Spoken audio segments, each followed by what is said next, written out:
তোমার মতন বাতিজা সারা পৃথিবী দুনিয়ায় বিছরে পাইছিলাম না গো। তারপরে রমজান মাসে পাইছিলাম, আল্লাহর পবিত্র মাসে দোয়া করছিলাম, কুরআন তেলাওয়াত করছিলাম, গজল গাইছিলাম, মানুষের পাশে দাঁড়াইছিলাম। তোমার মতন বাতিজাই আমি খুঁজছিলাম। এখন তুমি 4-5 হাজার টাকা অল্পতেই কইলাম, 4-5 হাজার টাকা নিয়ে এই দরিদ্র মানুষটার পাশে দাঁড়াইও। তুমি কিরকম বাতিজা? খুব সামরাইল, খুব সামরাইল। খুব সামরাইল, বেশি দূরে না, দূরে না, তোমার ঘরের বগলে। জিন্দাবাজার কাছে খুব সামরাইল, গাওয়ার নাম, গাওয়ার নাম। আর তুমি তো থাকো মুরাদার। জিন্দাবাজার কই দেন না অ্যাড্রেস?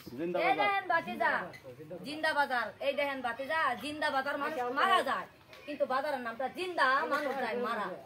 অল্প সহায় করে দিবেন দয়া করে। আমি তো মানুষের পাশে দাঁড়াই, মানুষের কাছে দাঁড়াই, তবু আপনারা আমাকে নিয়ে রোষ করেন, আপনাদের লজ্জা করে না, শরম করে না? আপনাদের মতন ইমামদের কারণে এরকম দরিদ্র মানুষের এই অবস্থা। আজকে ক্যান্সার, টিবি এইগুলা কেন জানেন? আপনারা গরিবের পেটে লাথি মারেন, গরিবের মুখের খাবার কেড়ে নিয়ে খান। আপনারা গাঁও গ্রামে ঘুরেন, চান্দা কালেকশন করেন, এই মসজিদে দেন, ওই মসজিদে দেন। আমি মসজিদেরও ভিডিও বানাইছি, আমি মানুষের ভিডিও বানাইছি। 1 নম্বর কি জানেন? মসজিদ গোটা মানুষের হাতে তৈরি হয়, কিন্তু এই যে লোকটা যে বসে আছে সেটা আল্লাহর হাতে তৈরি করছে। কিন্তু আপনারা কুরআনে পাইছেন, হাদিসে পাইছেন। আপনারা ভুলে যাবেন না, মরার পরে আল্লাহ নবী কিন্তু কাউরে ছাড়বে না। যদিও প্রত্যেকের ছেড়ে দেয়, ইমামদের কিন্তু ছাড়বে না।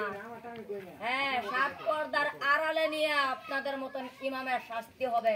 আর আমি তো মহিলার একটা জাহান্নামী। ঠিক, আমি জাহান্নামী। আমি দর্শকের কারণে, মানুষের কারণে আমি জাহান্নামে যাইতে চাই। আমি জান্নাতটা সেই জান্নাত চাই না। কেন চাই না জানেন? এইগুলো মানুষ যদি দুনিয়াতে জাহান্নাম বুকে, তাহলে আমার জান্নাতের দরকার নাই। ওই যে দেখেন আমার জান্নাত, আপনারা দেখেন জান্নাত কই জানেন? স্ত্রীর জান্নাত ওইখানে। আপনাদের মতন ইমামের জান্নাত কই জানেন? এরকম, এই যে এরকম মুরব্বী আছে না, এই দেখেন এরকম মুরব্বীর পায়ের নিচে যেহেতু বলে মা, তার প্রণাম করা যায়, বারবার সালাম করা যায়, এরকম মার চরণ তলে আপনাদের মতন ইমামদের জান্নাত। কিন্তু আজকে আমি লাস্ট মুহূর্তে একটা কথা বলে গেলাম, আপনাদের মতন ইমামরা যদি আমাকে নিয়ে রোষ করেন, যদি আমাকে নিয়ে বাজে মন্তব্য করেন, তাহলে এরকম দরিদ্র পাশে দাঁড়াবেন, না হলে কিন্তু কথাটা খারাপ হয়ে যাব। আমি কিন্তু দরিদ্র মানুষের পাশে দাঁড়াবো না। আপনাদের মতন ইমামরে এরকম ভাবে লাইন পেতে দাঁড় করাবো। কেন জানেন? 10 টাকা 5 টাকা দিয়া ভিক্ষা করি মানুষের কাছে। কেন ভিক্ষা করি? আমি খাবার মতন নাই, আমি খাবো বলে ভিক্ষা করি না।